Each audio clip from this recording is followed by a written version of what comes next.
O Guia da Atividade Física para a População Brasileira traz informações e recomendações para melhorar a qualidade de vida de todo o povo brasileiro. Até 1 ano, os bebês devem ser estimulados a fazer atividades físicas, como ficar de bruços por pelo menos 30 minutos por dia.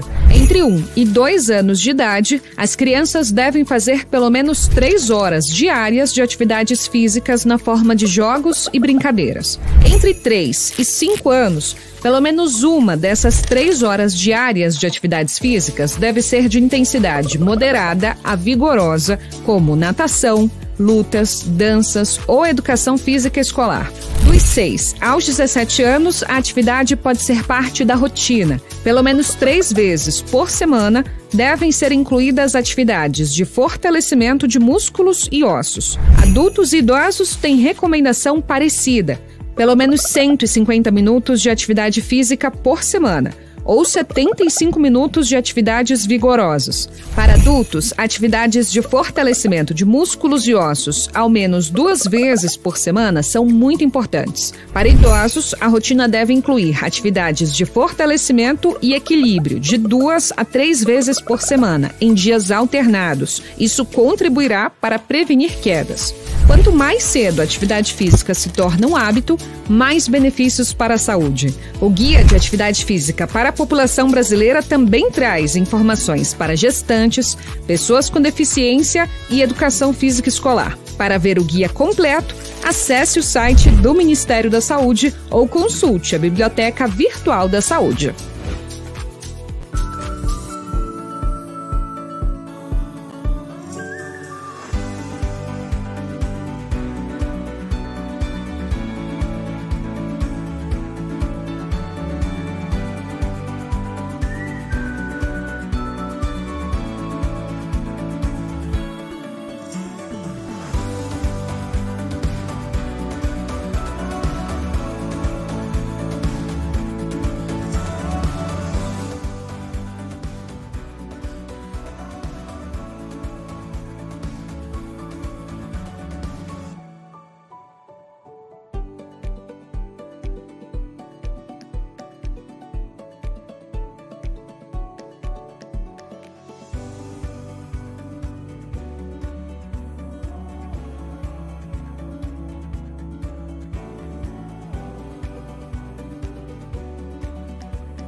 Olá, uma boa noite a todos vocês que estão acompanhando o 19º Diálogo Virtual. Hoje nós temos a satisfação de ter conosco o professor Andrei e teremos aqui a mediação sendo realizada pela professora Tainá Vidal e quero já deixar o meu agradecimento a toda a equipe do Diálogo Virtual que tem feito um excelente trabalho, os discentes que têm atuado aqui, tanto no processo de preparação dos eventos, mas também têm acompanhado os eventos ao vivo. Então, muito obrigado a todos vocês que fazem possível o Diálogo Virtual. Hoje temos aqui também fazendo essa transmissão, trabalhando com a gente, o professor Daniel Petressa. Muito obrigado, Daniel. E eu chamo, então, neste momento, a professora Tainá, que realizará a apresentação do professor Andrei. Olá, Tainá. Olá, Gustavo. Olá, boa noite a todos. Sejam todos muito bem-vindos. E hoje eu vou ter o prazer aí de, juntamente com toda a equipe, mediar a palestra do professor Andrei. Bom, então, me apresentando inicialmente, meu nome é Tainá Vidal, eu sou docente na Escola Superior de Educação Física, na ESEF, da Universidade de Pernambuco, UPE, e integrante do Grupo de Pesquisa em Estilo de Vida e Saúde, o GEPES. Hoje vou fazer essa mediação do 19º Diálogo Virtual, que tem a temática de Construindo Adultos Saudáveis a partir da Infância. Esse projeto faz parte de uma ação do GEPES, chamada Comunicação em Saúde, a qual tem, entre outros projetos, sendo todos com o objetivo de promover a divulgação do conhecimento científico sobre o estilo de vida e saúde, de forma simples e objetiva para profissionais e estudantes da área, bem como para a sociedade em geral. Agora sim, eu tenho o prazer de apresentar o nosso palestrante de hoje, o professor doutor Andrei Guilherme Lopes. Ele atuou como docente no Departamento de Educação Física, pesquisador e orientador no programa de pós-graduação em Ciência e Tecnologia em Saúde, no Núcleo de Tecnologias Estratégicas em Saúde, na Universidade Estadual da Paraíba, a UEPB. E também atuou como coordenador do projeto Musculação Infantil da UEPB. É palestrante e autor do livro Fecha a Carinha e Treina, sobre os mitos e verdades do treinamento de força para crianças e adolescentes. Além do currículo, eu gostaria de apresentar aqui outras informações interessantes sobre o professor Dr. Andrei. Ele afirma nunca ter sido habilidoso com os tradicionais esportes coletivos com bola, mas essa era sua única opção nas aulas de educação física em seu colégio, causando um significativo afastamento seu dessa dinâmica, inventando sempre desculpas assim para não participar. Mas, em certo momento, durante a sua pré-adolescência, ele foi diagnosticado com um distúrbio articular do joelho, gerando instabilidade e dor. Curiosamente, o seu ortopedista, naquela época, recomendou a musculação, a fim de corrigir e prevenir tal instabilidade.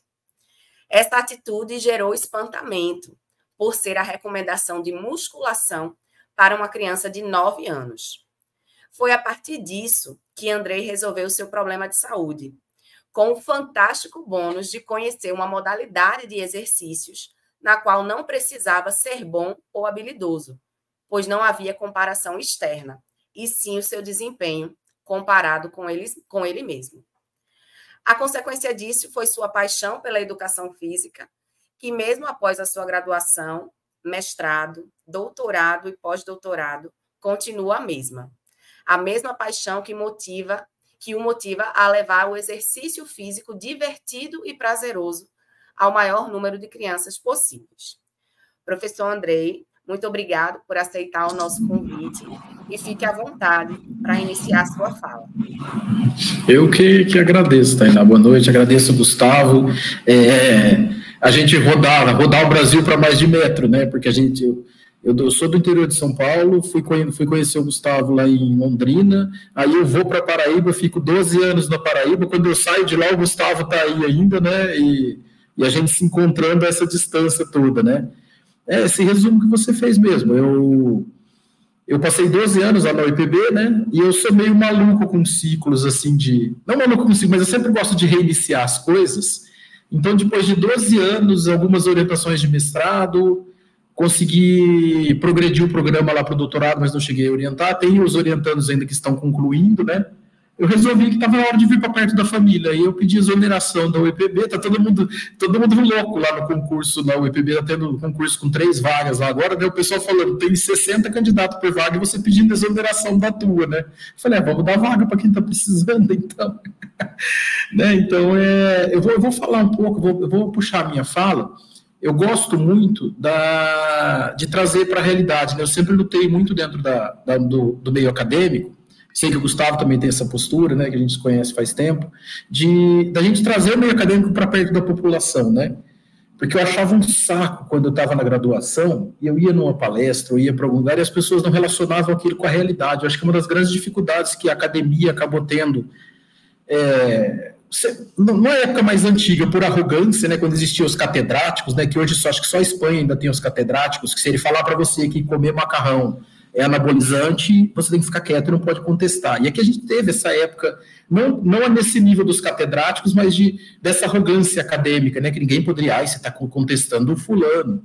E eu sempre gostei dessa questão informal e de trazer para a população. Então eu vou trazer informações científicas e a maneira como eu abordo essa questão de tornar adultos saudáveis, o que aproxima e o que afasta, pela experiência que eu tive, inclusive, na educação física na escola.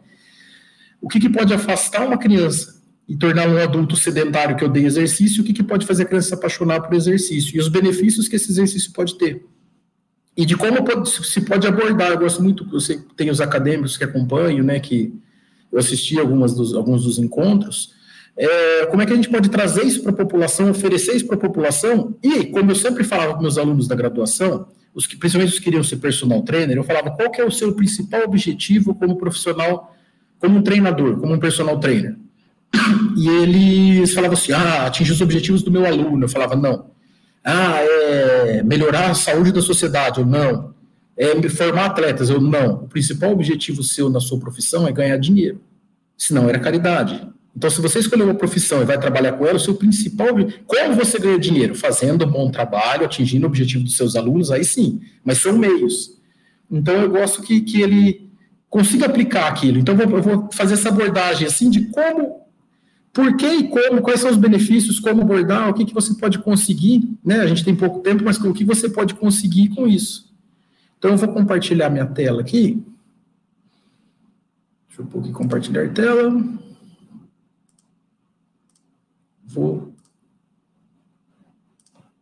Aí, a partir de agora, eu só vejo o meu slide, né, Tainá? Isso. E você está vendo minha tela compartilhada?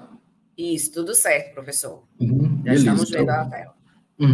Eu não vejo, é que a gente, né, no Zoom, no Meet, a gente vê a gente se vê também, aqui eu só vejo o slide, né, isso eu compartilhei certo aqui, né.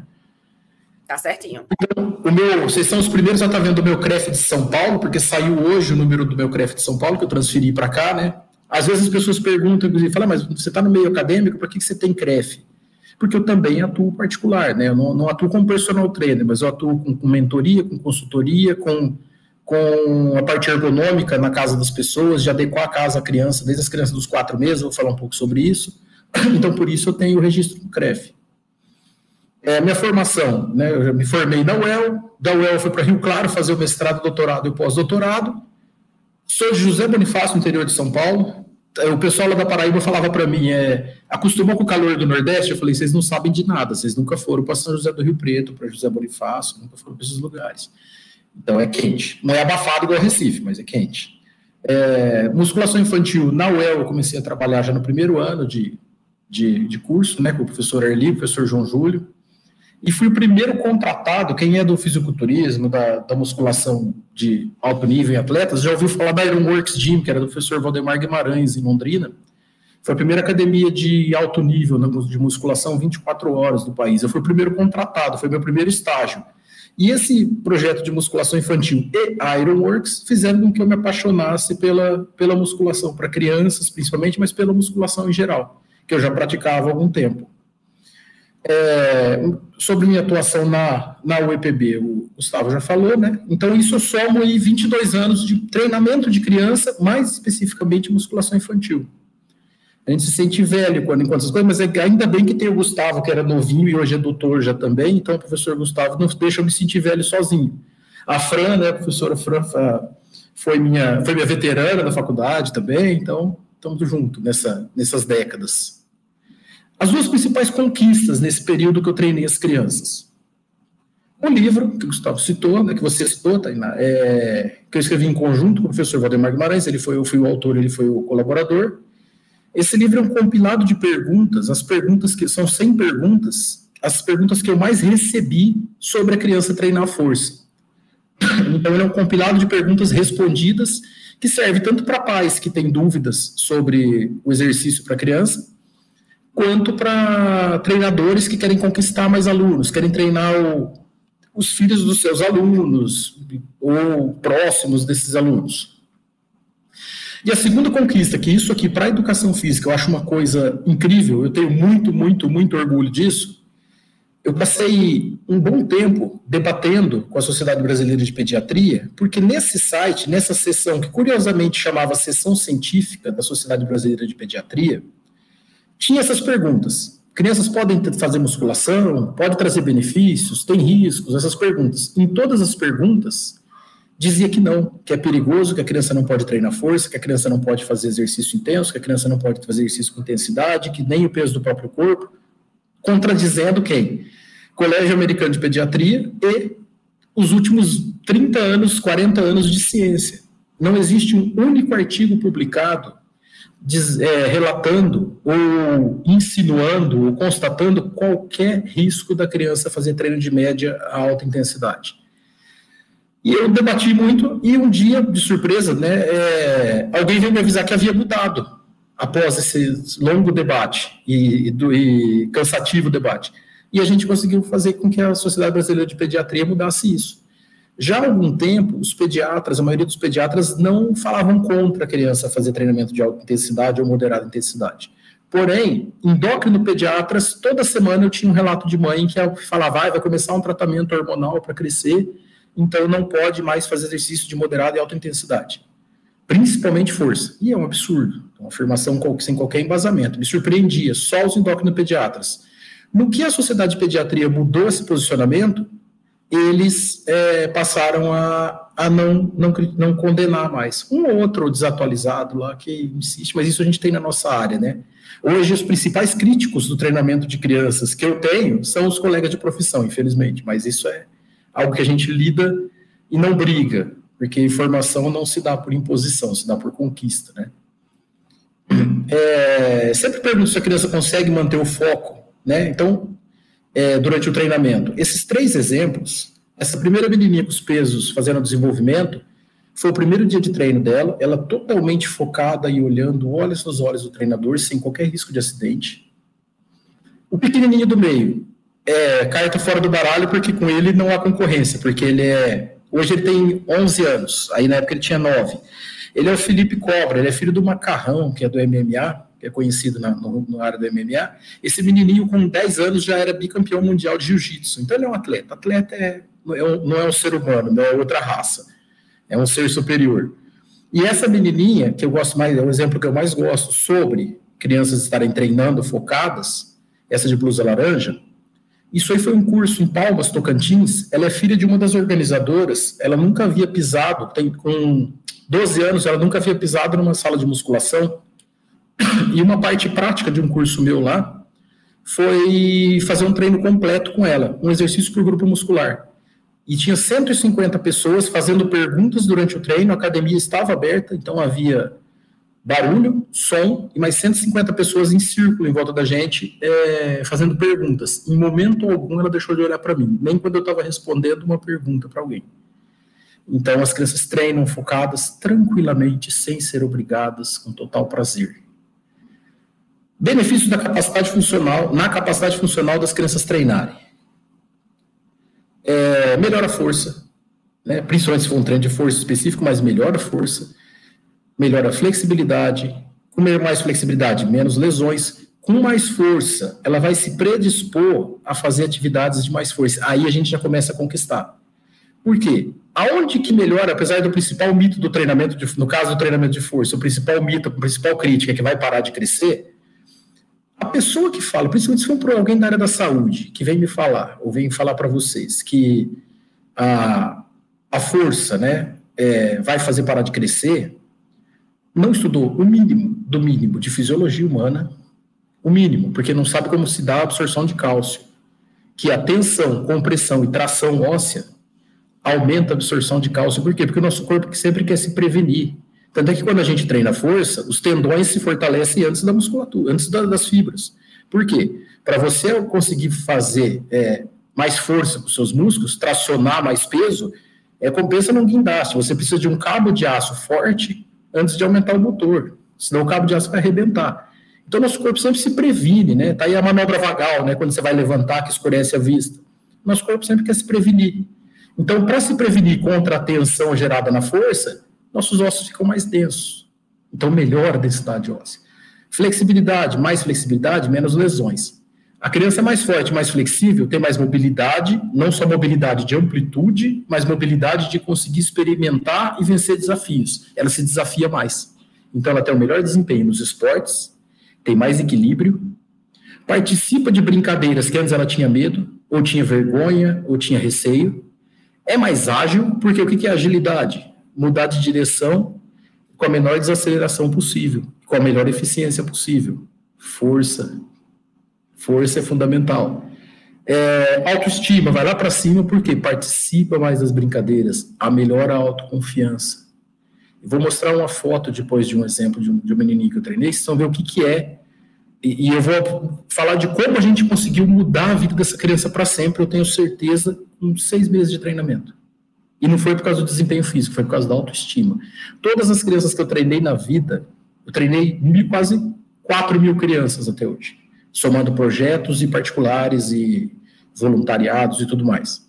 Eu montei treino. Com 15 dias de treinamento, no máximo, todas, o pai, ou a mãe, ou a avó, o responsável, o irmão, alguém muito próximo da criança vem relatar a mudança brusca na autoestima. E habilidades motoras, entre outras coisas. Sobre lesão epifisárica, se alguém insistir em vocês que atividades um pouco mais intensas vão causar lesão epifisárica e atrasar o crescimento, apenas explique. A única coisa no esporte que vai trazer lesão, que pode trazer lesão epifisária, nada pode falar vai trazer, porque nada é um fato, você não pode garantir isso. Eu acho horrível quando os terroristas biomecânicos, os biomecânicos de boteco, eu costumo falar,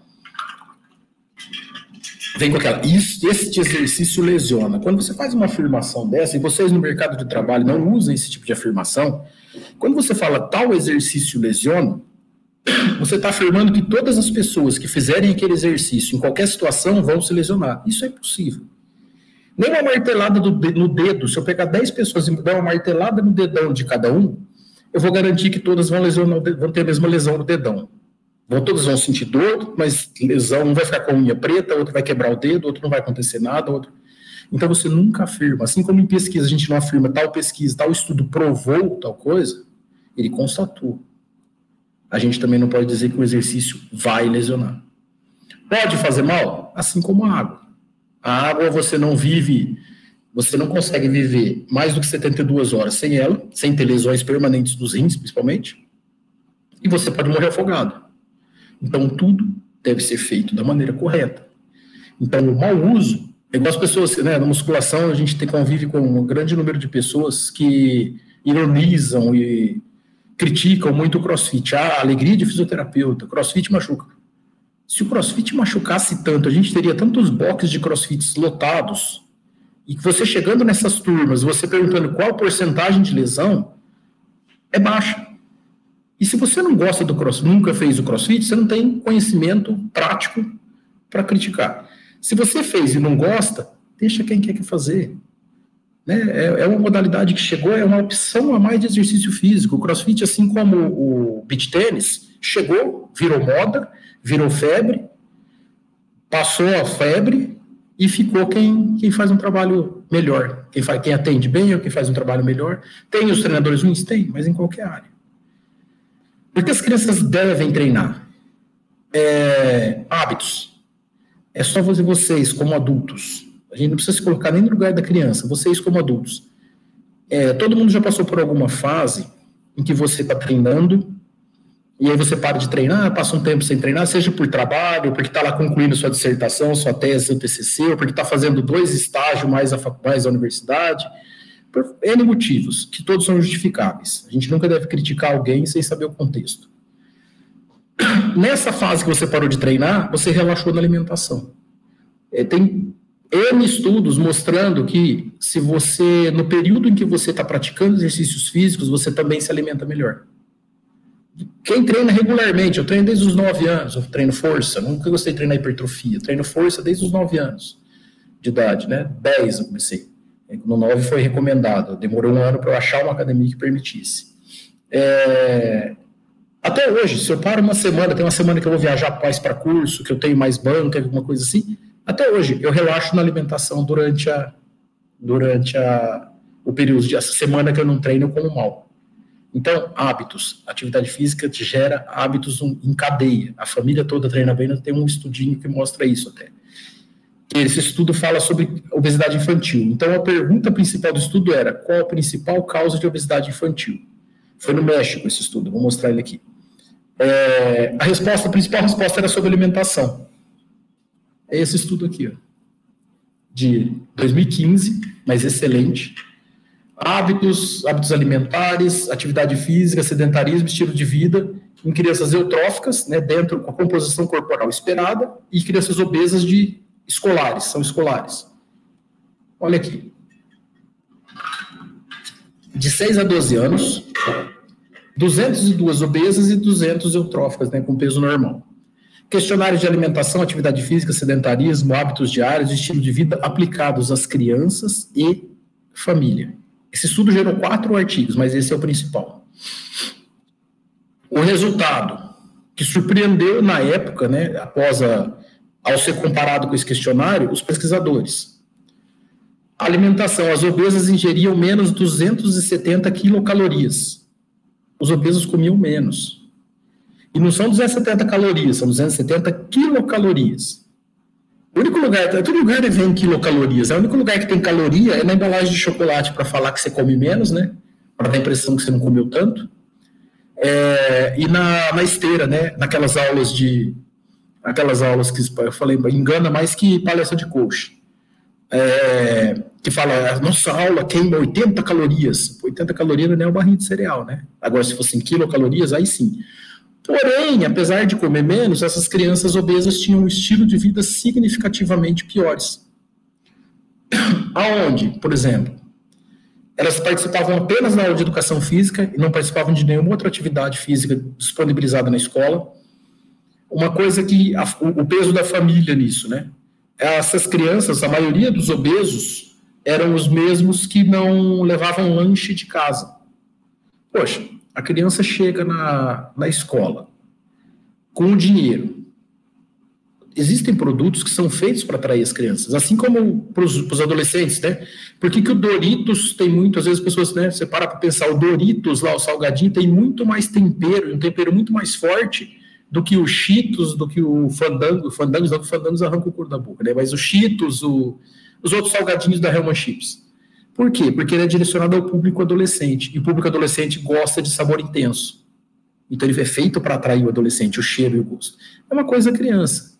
Se a criança não tem hábitos bons alimentares em casa, quando ela chegar na cantina da escola e sentir o cheiro da coxinha sendo frita, é muito mais atrativo. Por quê? Porque a gordura é atrativa, a gordura dá sabor para o alimento e teu cérebro sabe disso.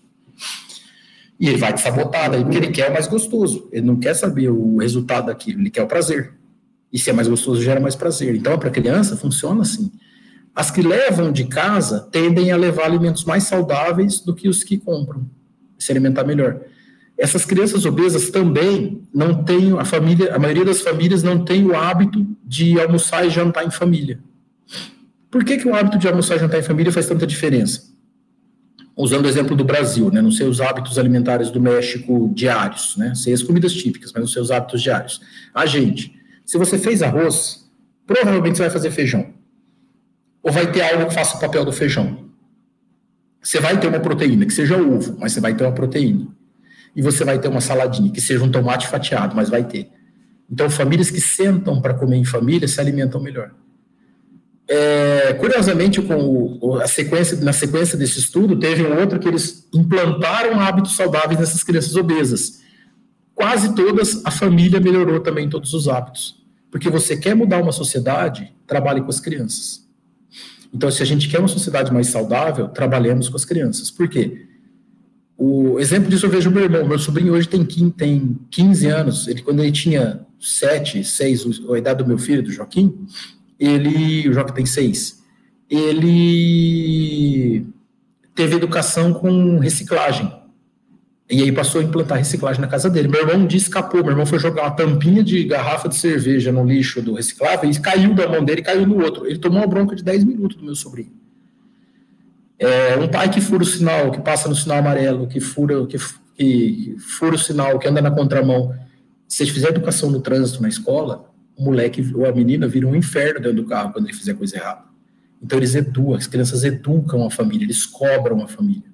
Todos os hábitos. Eu lembro que eu peguei a versão, eu nunca fumei, nunca experimentei cigarro, sempre não gostei do cheiro, mas eu peguei raiva e comecei a militar contra cigarro, contra tabagismo, porque na minha época de escola, hoje, infelizmente, essas campanhas praticamente não existem, como existiam. O Dia Nacional de Combate ao Fumo era um evento na escola, que você infernizava a tua família inteira. Quem fumava da tua família, você virava um inferno na cabeça. Então a gente tem que trabalhar as crianças para melhorar o mundo, para hábitos saudáveis. E isso tem que ser feito com prazer, sempre. Então, estilo de vida e hábitos, como eu disse, Exemplo do Brasil, 33% das crianças brasileiras estão acima do peso obeso. Esse dado é do ano passado. Segundo a OMS, 40 milhões de crianças com menos de 5 anos estão obesas ou sobrepeso. No mundo, 124 milhões de crianças e adolescentes, aí de 5 a 19 anos, estão na mesma condição. É muita gente. Sabe onde eu percebo isso? E quanto isso a gente tem que fazer o contrário para desfazer essa mudança? O Joaquim, extremamente ativo, né, meu filho, extremamente ativo, extremamente composição corporal excelente, forte, vocês vão ver a foto de quando ele era bebê. E lá no meu Instagram, né, tem um monte de imagem com ele treinando, inclusive. Eu vou comprar roupa para o Joaquim, talvez quem tenha filho passe por isso hoje também e não tenha percebido. Como o Joaquim é uma criança que tem a composição corporal esperada para uma criança da idade dele, a camisa, eu vou comprar roupa para uma criança de 6 anos, a camiseta serve, o short fica largo na cintura. As crianças estão tão obesas, nós temos tantas crianças obesas e com sobrepeso, e não é leve, não é obesidade grau 1, é obesidade grau 5. É criança de 5 anos usando roupa de criança de 9. É criança de 10 anos usando roupa. Criança de 5 usando roupa de criança de 10. É obesidade grau 5. A gente tem tanta criança assim que a indústria da moda, as confecções infantis mudaram. As roupinhas do Joaquim mais antigas, de quando ele nasceu, que eu ganhei do meu sobrinho, que meu irmão falou, quando ele tiver 5, 6 anos você usa. Então, roupas de 10 anos atrás, números para crianças de 6 anos, servem perfeitamente no Joaquim. As roupas novas para crianças de 6 anos não servem. Na cintura do Joaquim, só serve roupa para criança de 4 anos ou 5. Porque eles aumentaram a circunferência das roupas das crianças. Porque assim, de tanta criança obesa, que tem que acontecer o contrário, a criança chega lá e não serve. Para os treinadores, treinar crianças, em qualquer que seja a modalidade, aumentar o lucro. Se você amplia, você aumenta o lucro. Assim como você atende um casal que você treina os dois e em 1 hora você ganha por 2 alunos, atendendo os filhos, você ganha por 3, ganha por 4. Então você amplia. E uma família que treina junto tem hábitos saudáveis. Crianças que os pais praticam exercício com as crianças, ao contrário do que acontece com muitos, que fica lá, nem olha para a cara do filho, com a cara colada no celular, reclamando que o filho não faz exercício, ou que o filho só fica na tela. Tenho uns 3 amigos que fazem isso. Você não consegue. Se eu saio com eles em restaurante, eu falo que eu vou para casa mandar mensagem, porque eles ficam com o celular dentro do prato enquanto a comida não vem. E aí eles reclamam que os filhos não saem da tela. Eu falo, igual vocês. Né? Então, você tem pais que se exercitam com os filhos, que têm o hábito de se exercitar com os filhos, geram crianças mais saudáveis e dão mais atenção para os filhos. É isso que eu falei, de aumentar o faturamento. Por quê? Nesse exemplo, quando você treina esse casal mora numa cidade que não tem parentes perto, não tem condição de ter babá ou algo assim. Quando chega nas férias, se você não atende crianças, o que vai acontecer com você? Você vai perder um dos dois, porque para treinar, se eles só tiverem um horário disponível para treinar, um dos dois vai ter que ficar com as crianças durante as férias. Se você atender os filhos, você faz o contrário do que o mercado faz, do que muitos treinadores fazem. Durante o período de férias, você vai atender mais, em vez de atender menos. Seguir modinha lucrativo. Às vezes, eu tenho visto alunos que procuram, alunos de mentoria, que estão loucos para... Professor, mas agora está rolando muito tal modalidade. Aconteceu isso no começo do beach tennis, por exemplo. Está rolando muito o beach tennis. Porque quando surgiu a moda, você nunca trabalhou, por exemplo, com beach tennis. Não estou criticando beach tennis, tá? Não tenho nada contra, não. Acho uma modalidade divertidíssima, não pratico, não é o que eu gosto, mas eu acho que é totalmente válido com seus benefícios e riscos como qualquer modalidade. E aí, quando virou moda, virou moda, se você vai começar a trabalhar com beach tennis, você vai precisar aprender, se você já é do tênis, já é de algo semelhante, ok, mas você vai precisar aprender o beach tennis, vai precisar aprender a trabalhar com beach tennis, vai precisar conseguir o material, conseguir o espaço para depois treinar. Até aí a modinha passou. Então não vai em modinha. Seja que nem eu, que nem o professor Gustavo, somos teimosos, que quando todo mundo metia o pau no treinamento de força para criança, falava assim, eu acredito no treinamento de força. É um trabalho de formiguinha, a gente não chegou ainda nem perto do que a gente gostaria, em termos de conscientização, mas melhorou muito. Lá no projeto Musculação Infantil da UEPB, 70% das crianças são recomendadas por pediatra, são enviadas por pediatra. Isso é um progresso. Quando eu comecei na UEL em 99 com musculação infantil, o único médico no Brasil que eu conhecia que falava bem do treinamento de força para crianças era o Dr. Áureo Sinagawa, lá de Londrina, né? Era um senhorzinho, não sei nem se ele está vivo ainda. E ele era o nosso parceiro lá no trabalho com as crianças, e ele era a favor. Era o único, um ortopedista. É muito recente no Brasil, é outra coisa que a gente ouve muito sobre criança treinar de maneira sistematizada. Está aqui o recente, né? Eu tinha até cabelo.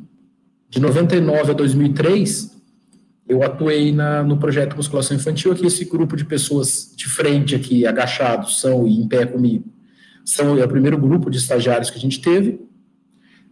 Na imagem da superior, na menor, são os estagiários. A gente tinha 70 estagiários por semestre. E na foto de baixo foi quando o professor Abdala trouxe o primeiro flexômetro de Leighton para o Brasil. Nós fizemos testes dele de comparação com o flexímetro, que estava sendo recém-lançado no país. Nós fizemos na musculação infantil esses testes. Então, em 99, não é uma boa desculpa falar que é recente. E aqui foi o primeiro trabalho que eu publiquei na revista, que inclusive o diretor da revista, na época de treinamento esportivo, o diretor da revista era o professor Dr. Antônio Carlos Gomes, né? Eu vi que vocês já tiveram participação dele, não tenho o que falar, né? É um dos melhores exemplos que eu tenho na vida, na minha profissão, que é em todos os sentidos. De humildade, eu falo para quem... Eu acho que todo personal trainer que acha que... O profissional de educação física que acha que você está passando uma imagem de bem-sucedido porque você usa um tênis de R$3.000, um celular de 14 mil e roupas de grife caríssimas e que isso é mostrar ser bem-sucedido, deveria acompanhar a carreira do professor Antônio Carlos Gomes, né? Um exemplo de humildade, de não ostentação, de simpatia, de amizade, para mim não tem. É um dos melhores profissionais do mundo em treinamento esportivo, e eu acredito que todo mundo da área de treinamento concorda com isso. Essa revista era coordenada por ele. Então, eu publiquei com o professor Sid Clay Risso, que era meu parceiro de república e de turma, de graduação, o professor Arli, na revista Treinamento Esportivo, em 1999. A gente submeteu esse artigo em dezembro de 99, ele foi publicado, né? Ele saiu em janeiro ou fevereiro, acho que veio a resposta já, e saiu. E meu TCC durante um ano eu acompanhei crianças de 9 e 10 anos, tirando 3 sessões de radiografia de joelho, cotovelo, punho e tornozelo dessas crianças, mostrando que houve estímulo do crescimento e não prejuízo ao crescimento com o treinamento de força. Atualmente, esse é o artigo que eu acredito que seja o artigo que foi o ponto de convencimento final para a Sociedade Brasileira de Pediatria admitir que as crianças deveriam treinar com alta e moderada intensidade, principalmente força. Ele mostra melhorias, isso aqui eu posso passar depois, né, tem acesso, ele é gratuito esse artigo, mas eu posso passar depois para repassar para o pessoal, quem tem contato, e-mail e tudo mais, mas ele é um compilado incrível, né, de trabalho, né, inclusive o Dr. Feigenbaum, que está aí, né, o Avery Feigenbaum, ele tem Instagram, é a Feigenbaum, o Instagram dele, eu recomendo que sigam, inclusive é uma simpatia, você conversa com ele via direct. Eu fiz igual aquela fã que manda mensagem pro cantor famoso e o cantor responde. Quase que eu printei e saí dando pulinho e publicando no History quando ele respondeu. Eu descobri que ele é uma simpatia. Inclusive, ele fica muito grato quando ele posta alguma coisa, você traduz e fala, professor, eu traduzi aqui, marca ele, porque ele salva e reposta. E é o cara que, para mim, um dos primeiros e o cara que mais publicou em treinamento de força para criança até hoje. Em treinamento geral de criança, exercício físico para a saúde em crianças, mas principalmente força. Então, melhorias na aptidão física, reabilitação de lesões, redução de lesões e aprendizagem motora, melhor aprendizagem motora. É um dos trabalhos que eu faço hoje em particular, é isso. Eu vou na casa das pessoas, detalhes que a gente tem que aprender. Quanto mais detalhista a gente o que a gente tem, que a população leiga não tem, que justifica nós sermos um curso superior e sermos uma profissão reconhecida, é o conhecimento técnico. Conhecimento técnico a gente garante com ciência e estando atento aos detalhes.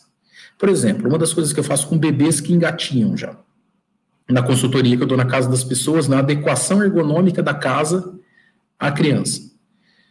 A casa com porcelanato no chão, lisinho, brilhante, parece que cerou não, né? Acho que encera aquilo lá. E a criança friozinho, porque é um apartamento, num lugar quente, ou uma casa num campo, um lugar friozinho, tem ar-condicionado, né? Então tá geladinho o piso. Bota a roupinha, a criança engatinha, coloca uma roupinha comprida na criança. Imagina uma criança com a roupinha fofinha, compridinha, engatinhando no porcelanato. É igual o cachorro tentando correr no piso liso.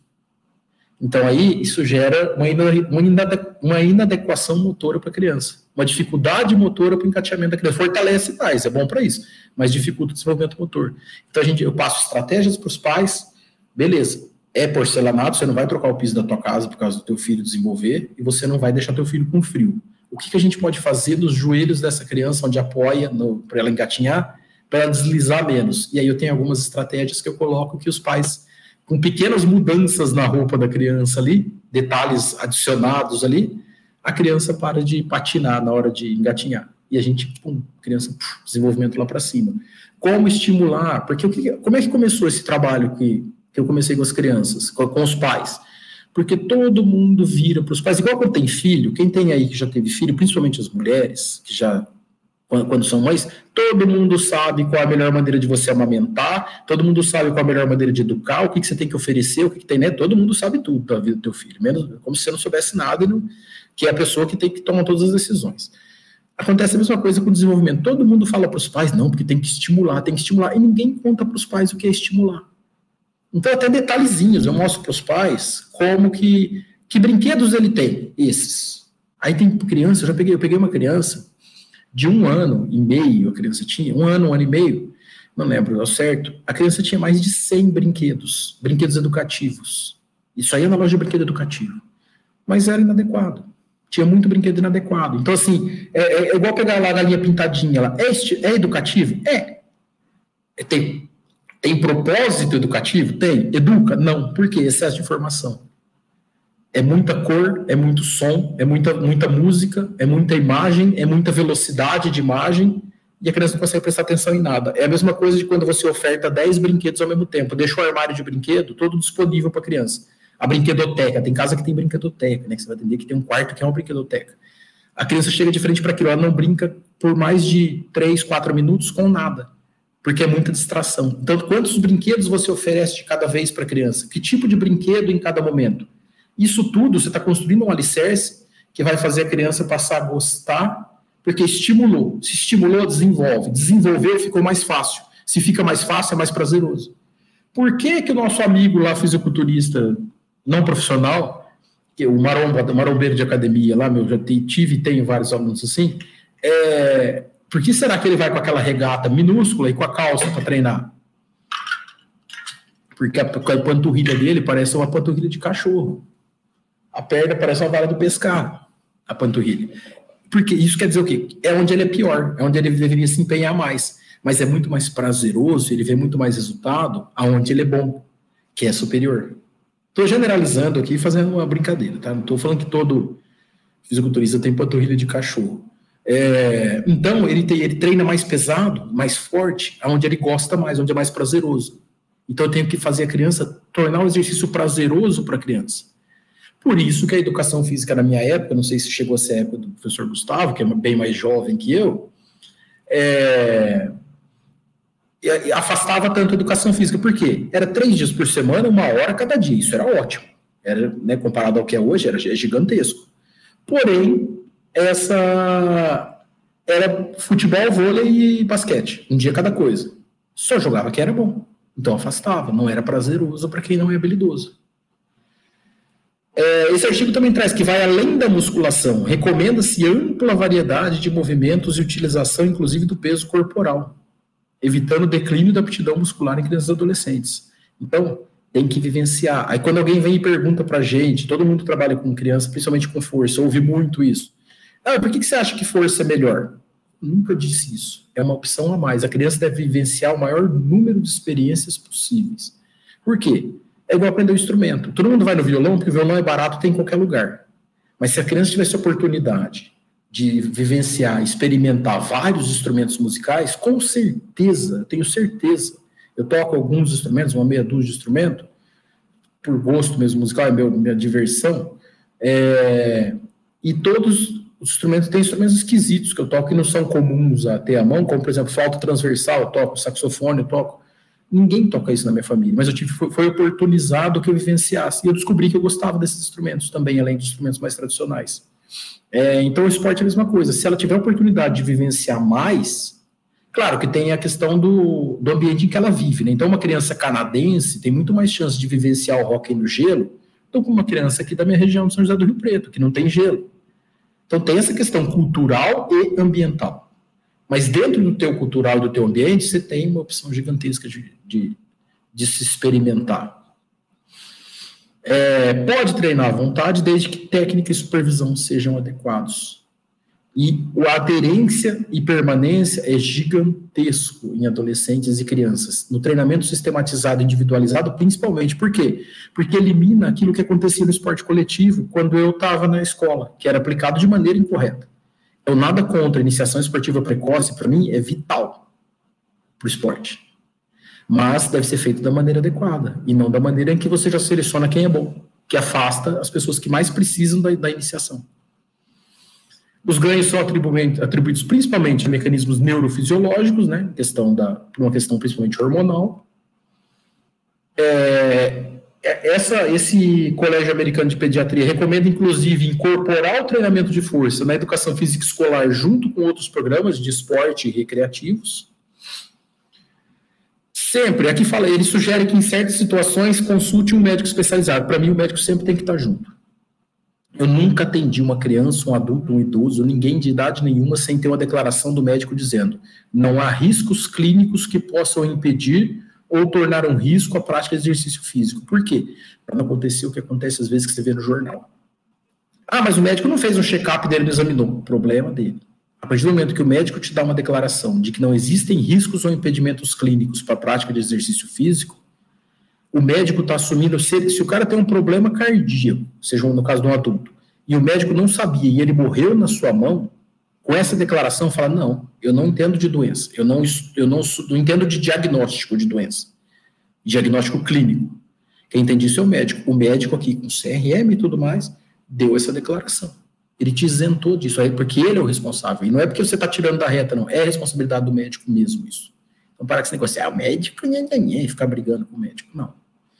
Os médicos são meus parceiros. Aqui é um artigo um pouco mais antigo que traz exatamente, eu coloquei ele porque ele traz exatamente a mesma coisa. O destaque em relação aos benefícios do treinamento de crianças. O grande destaque é em relação à força, que a criança pode ter ganhos de força de 10% até 90%, e a vantagem em relação aos adultos, a partir de 8 semanas. Adulto leva no mínimo 12 semanas para adaptação significativa. Então a criança adapta mais rápido, tudo a criança faz mais rápido, né? HD novo, máquina nova, motor novo, tudo funciona melhor.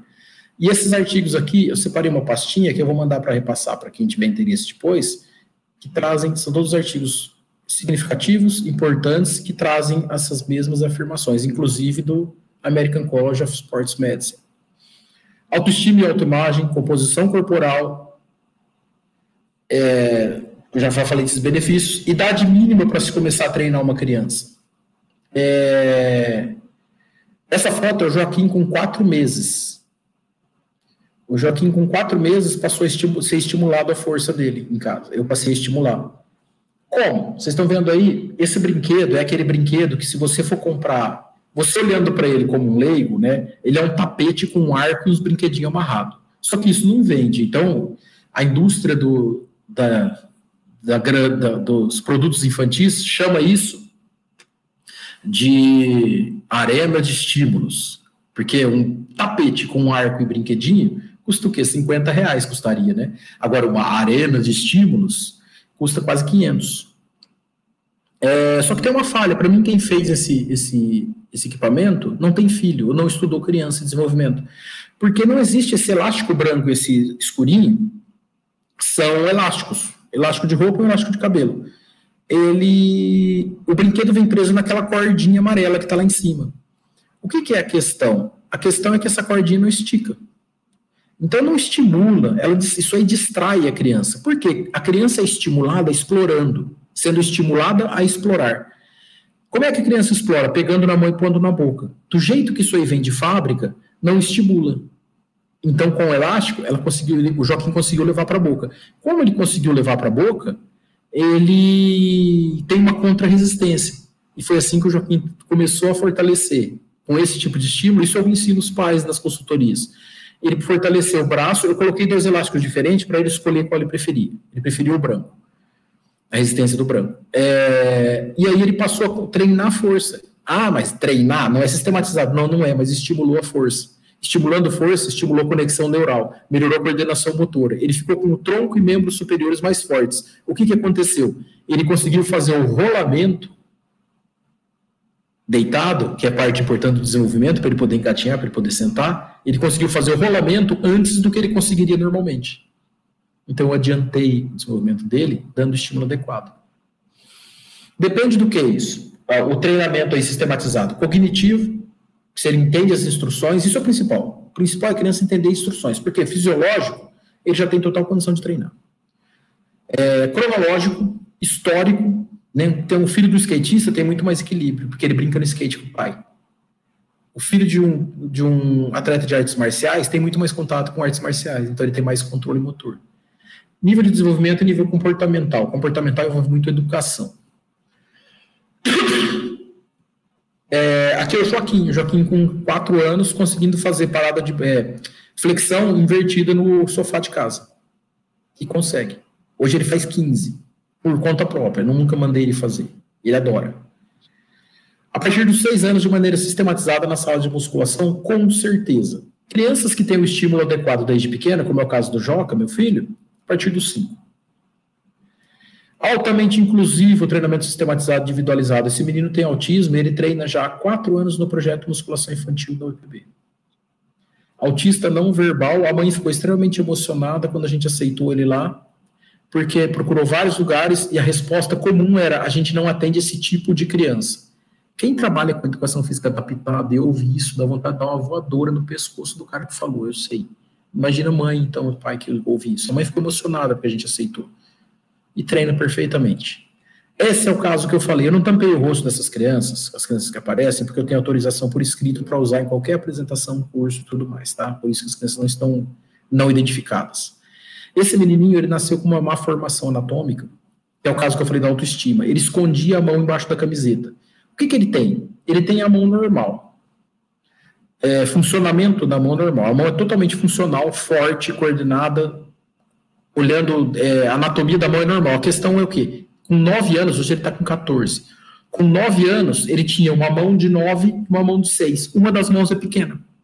Desde que nasceu, uma das mãos é menor. E no desenvolvimento ficou mais evidente. Como é que ele chegou pra gente? Está com sobrepeso, estava com sobrepeso, já está lá há 4 anos também. Estava com sobrepeso, a mãe, o pediatra falou que deveria praticar um esporte. O menino adora basquete. A mãe foi procurar uma escolinha de basquete lá, não vou falar de qual associação mas lá em Campina Grande. Quando chegou o infeliz cidadão que é o professor de basquete nessa associação, que ainda bem nunca encontrei pessoalmente, virou para a mãe, deu uma gargalhada, falou: ele quer fazer basquete? Ela falou: quer. Deu uma gargalhada e falou assim: com essa mãozinha ele não vai fazer nunca. É aterrorizante isso. O cara falou desse jeito para a mãe. A mãe me contando essa história, por quê? Porque quando a mãe chegou na academia e falou assim: ele pode treinar? Eu falei: pode. Ah, mas qual que é a regra? Eu falei: a regra é ele ser criança. Se ele é criança, ele pode. E a mãe falou: mas ele pode treinar com essa mão aí? Com essa mão direita? Com essa mão esquerda? Eu falei: olha, se a senhora quiser tirar uma mão dele, eu acho que a senhora vai ter sérios problemas com a justiça. Ainda brinquei. Aí ela falou assim: não, eu vou te contar a história. Aí ela contou e eu não tinha percebido. A única coisa que a gente fez foi usar como parâmetro a mão menor. Então, se ele pegava uma barra, se a barra dava na mãozinha pequena dele, quer dizer que servia na grande. E pronto, porque era totalmente funcional. A mãe trouxe uma foto pra gente depois, que ele fazendo aquela pose de forte, assim, faz um walk aí. Ele fez, a mãe falou, a mãe emocionada, ela imprimiu a foto e trouxe pra gente. Que foi a primeira foto que ele tirou na vida sem esconder a mão. Imagina o que a gente transformou na vida dessa criança. Quando esse professor falou para a criança que ele não poderia nunca fazer basquete por causa da mãozinha dele, ele destruiu esse menino. O menino ficou 15 dias sem ir para a escola. E a mãe chorando junto com ele. E ele chorando em casa. Quando a gente passou a tratar ele como qualquer outra criança, e ele entendeu que ele é tão capaz como qualquer outra criança, a gente fez o contrário. Então ele parou de esconder a mão, Eu tenho certeza que a gente transformou pro resto da vida, porque ele vai ter muito mais autoconfiança para fazer amizades, para arrumar namorado, para trocar de colégio, para trocar de cidade, para mudar de grupo, para tudo. E esse é o nosso papel. Se você não entende que a educação física é uma profissão de líderes que transformam vidas, você está na profissão errada. Ninguém tem mais potencial para transformar a vida de uma criança, que muitas vezes tem um estímulo oposto em casa, que destrói a autoestima em casa da criança, por excesso de cobrança, por excesso de comparação, que seja, ou qualquer outra coisa, a gente faz o oposto, a gente transforma positivamente a vida de uma criança. Depende do quê? Da nossa ética, do nosso conhecimento e nosso posicionamento positivo. O objetivo sempre tem que ser o treinamento da criança. O motivo pode ser dos pais. Então, o médico mandou vir aqui porque ele está obeso, ou porque está com tal, seja lá o que for. Mas é sempre a criança tem que estar com prazer pela prática. Nada substitui o prazer pela prática. A primeira coisa que eu ensinava para os orientandos, para os estagiários lá do projeto Musculação Infantil, é que o sorriso é o principal parâmetro. A criança pode até chegar desanimada para treinar, mas ela tem que sair feliz do treino. Se ela saiu desanimada, chateada ou muito cansada do treino, alguma coisa a gente errou e precisamos revisar. O prazer pela prática é o principal parâmetro. Ficam enchendo de parâmetros. O parâmetro biomecânica do alinhamento. Eu gosto quando fala sequência de ativação. É como se todo mundo tivesse um eletromiógrafo colado no corpo, né, tatuado no corpo, funcionando o tempo todo. Né? Fala assim, olha como meu aluno melhorou a sequência de ativação dele, falando lá o biomecânico de boteco, falando no Instagram dele lá, um dos, né, para não acharem que eu estou falando de um específico. Como é que você sabe a sequência de ativação do teu aluno? Você está com o eletromiógrafo dele? Se não é ambiente de pesquisa, você não tem um laboratório, não está usando eletromiografia em tempo real, você não está vendo a sequência de ativação dele durante o exercício. Você pode estar vendo a sequência de movimentos, mas de ativação não. Respeitar a maturidade motora da criança é muito importante. Aqui 3 exemplos, as 3 crianças em idades e fases diferentes do treinamento, com equipamentos diferentes, fazendo rosca, e todos respeitando a maturidade motora. Agachamento, a mesma coisa, um atleta, um iniciante, um intermediário, com tempos diferentes de treino, com maturidades diferentes, sempre respeitar a maturidade motora e o momento específico daquela criança. Coisas importantes de você fazer quando você vai ser um treinador. Vivam ativamente, não dependam de outros, não dependam de pessoas que te digam o que fazer, seja você. Relaxe, mas sem ser relaxado, não é relaxado de roupa, é relaxado de posicionamento. É deixar de ser tenso, de achar que tudo vai lesionar. Então, por exemplo, hoje você tem hoje diminuiu um pouquinho, mas você teve, há uns 2 anos atrás, uma febre dessa biomecânica de boteco, que eu chamo, que tudo lesiona. Ai, isso lesiona. Aí você via a pessoa fazendo agachamento, ela não podia estender a perna, fazer a extensão, porque ia lesionar o joelho, não podia flexionar, porque ia lesionar o joelho, a coluna, a lombar, Aí você via a pessoa treinando 3 meses com um treinador, com uma barra nas costas, com 2 quilos de cada lado, depois de 90 dias, e fazendo pim, pim, pim, pim, pim, pim, pim, em vez de fazer pom, pom, pom, e fazer amplitude. Por quê? Porque tudo tenso. Não é tenso, relaxa. Pra você ter uma ideia, uma criança, até 7 graus de escoliose em criança, em pré-púbere, ou início da adolescência, com fortalecimento e flexibilidade, mas principalmente fortalecimento, é corrigido naturalmente. Até 7 graus, a grande maioria dos casos, né, não estou generalizando, mas até 7 graus não é considerado patológico, é condição semiclínica ou pré-clínica, e pode ser corrigido apenas com atividade física. Olha que campo para se trabalhar. A maneira mais fácil de ser, vocês tiveram genética, vocês estudam genética, vocês tiveram fisiologia, você sabe que ninguém é igual a ninguém. Então, a maneira mais fácil, nem o gêmeo do Vitalino, né? Na prática não é igual, é só na genética eles são. A maneira mais fácil de ser diferente é ser você mesmo. Isso é o quê? Ser autêntico. Ser diferente é ser autêntico. Como é que ser autêntico? Sendo você mesmo. Mas eu não vou agradar. Se eu tivesse preocupado em agradar, eu não tinha nem mestrado. Né? Porque o tanto de briga que a gente acaba comprando durante o mestrado, doutorado, por estar no laboratório. A primeira coisa que o meu orientador de doutorado e pós-doutorado me alertou quando eu entrei no pós-doc, no doutorado com ele, ele falou assim, eu vou te abrir muitas portas, você vai ter várias fechadas. E aconteceu isso comigo. Um caso aí que não cabe trazer aqui. Deu ser o único candidato em concurso e uma pessoa, um membro da banca, um me deu 9 e o outro deu 8, sei lá quanto, não lembro quanto que me deram, e um membro deu tipo 2, assim, porque tinha uma briga com uma pessoa que me orientava na época. Isso acontece, infelizmente, mas não faço parte disso, que bom. Outra coisa que vocês precisam, como profissionais de educação física, parar de cair em conversa de coach. Coach é um cara que não deu certo em coisa nenhuma, que está querendo te falar como dar certo em algo. Vem com ferramenta perfeita, seja um aplicativo, seja um método, seja uma aula master do não sei o quê. Se a pessoa está te oferecendo, tem essa frase na tua cabeça, vocês que são discentes, tem isso na tua cabeça. Se alguém está te oferecendo uma ferramenta, um segredo ou um método para o sucesso, por que essa pessoa ficou rica vendendo esse método ao invés de usar ele? Nem o cara que está te vendendo usa isso. Então, esquece conversa de coach. Coach deveria ser proibido. Coach diz, o sucesso, o aplicativo, vai lá o cara que tem um aplicativo, que o aplicativo, você sai do curso do cara como se você não tiver aplicativo, você é um porcaria. Eu não tenho aplicativo, eu não faço nem ficha de treino para meus alunos, nunca fiz. E sempre tive lotado e sempre cobrei o preço que eu quis. Isso não é arrogância, isso eu estou afirmando. Aí vai o aplicativo, mas aí é só se for o aplicativo que ele vende, aí você fica amarrado lá, e o cara faz o aplicativo para você, mas ele que cria a conta do aplicativo e depois te passa a senha, por quê? Porque se você parar de pagar, você perde o aplicativo. Isso é lamentável. Então não caiam nessa conversa. Não acha que a pessoa vai achar que você é um profissional melhor, porque você tem um celular de 14 mil em vez de ter um celular de 3. Não acha que você precisa ter, mas a boa aparência, eu não sou aquele cara que fala assim, que não se julga, porque se eu vou treinar fisiculturista, eu tenho que ser um fisiculturista. Não estou falando isso. Eu tenho que ser saudável, sim. Eu tenho sim que ser saudável. Mas o que eu estou falando não caia em conversa de coach. Um cara que não deu certo em profissão nenhuma e descobriu que enganar os outros é bom. E é fácil, porque você vive do desespero financeiro das pessoas. Tanto é que as pessoas vêm te falando, né, que é a chave da virada. Vou te contar o segredo. É só você parar e pensar um pouquinho. Segura o desespero financeiro e pensa um pouquinho. Como é que você vai aprender a ser diferente em um curso que tem lá 1000 pessoas no curso? Na verdade, é o contrário. E chegar lá para ver o conceito milionário do professor Dr. Gustavo, como fiquei milionário. Né? Eu brincando com o Gustavo, porque eu tenho amizade com ele, eu sei que eu posso brincar. O Gustavo vai montar um curso lá, como fiquei milionário com educação física, o conceito secreto do Gustavo.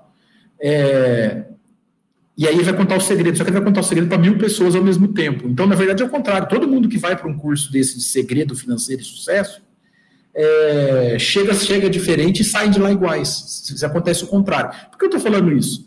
Porque pouquíssimas pessoas atendem crianças.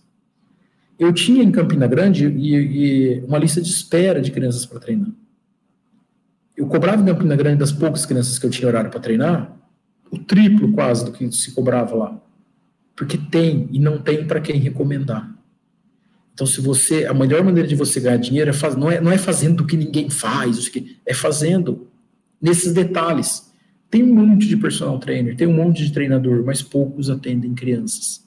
Alguns atendem idosos, mas poucos atendem crianças. 90 e tantos % do personal trainer, se vocês podem olhar os seus amigos que são treinadores, são profissionais e treinam pessoas, particular, mais de 90%, eu não tenho um dado, eu estou chutando por vista, né? E totalmente sem fundamento, sem um número exato, isso é por observação. Mais de 90%, tenho certeza, atende quem? Adulto jovem de classe média alta ou classe alta, frequentador de academia. Atende isso. Ignoram as crianças e ignoram os idosos, não tanto quanto as crianças, mas ignoram os idosos. Aí acontece o quê? Aí surge lá o psicomotricista, a preventivo, não sei o que lá, do exercício, não sei o que lá, e começa a treinar essas crianças, aí fica tudo revoltadinho. Eu estou invadindo da minha área. Ninguém invade tua área, não. Eu nunca perdi um paciente para ninguém de outra profissão.